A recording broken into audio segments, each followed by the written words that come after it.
Look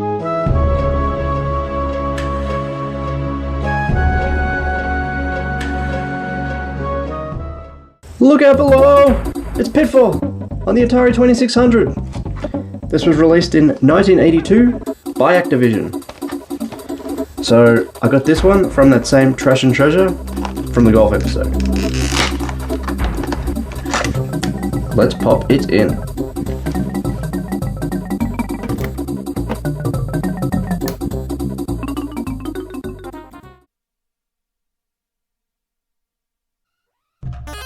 Okay, Pitfall.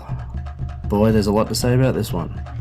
I'm Pitfall Harry, and together, we'll search the jungle for hidden treasures, but stay close, because we'll be facing crocodiles, tar pits, underground passages, and countless other dangers in Pitfall, by Activision. Okay? So Pitfall was incredibly influential, especially in the platforming scene in early video games. It's one of the all-time best-selling Atari games, and it was the best-selling game of 1982. So the goal is to score as many points as you can within the 20-minute time limit. You need to avoid hazards, swing for your life. So originally, you're only going to have one life to do all of that, and a 20-minute time limit. But David Crane's colleagues basically pressured him to make it to 3. So there are things to pick up and things to avoid, like that fire there. There are a lot of these vines here that you need to grab and swing over, which has one of the only few sound cues, which I won't try to replicate here, or maybe I will. Oh. Yeah.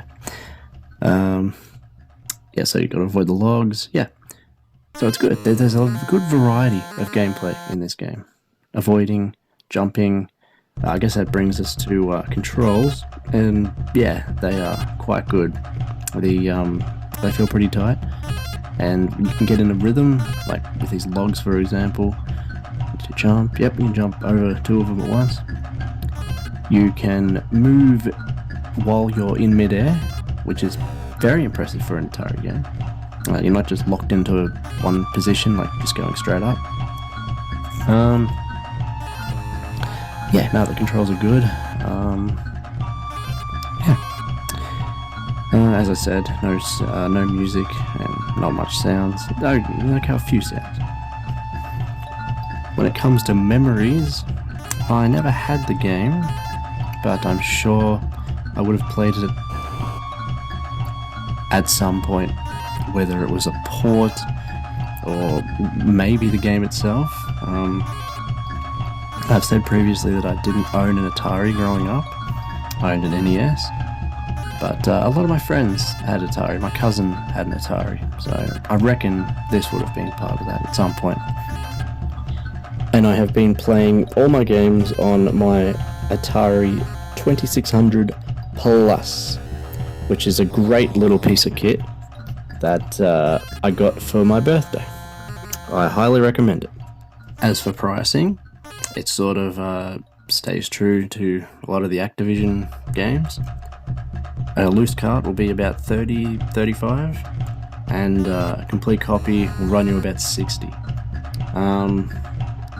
There is a collector's market for these games. So there's a piece of gold. That'll get your points way up. You can go left or right, which is interesting. You can also go down, which is also... You have a lot of freedom of choice in this game.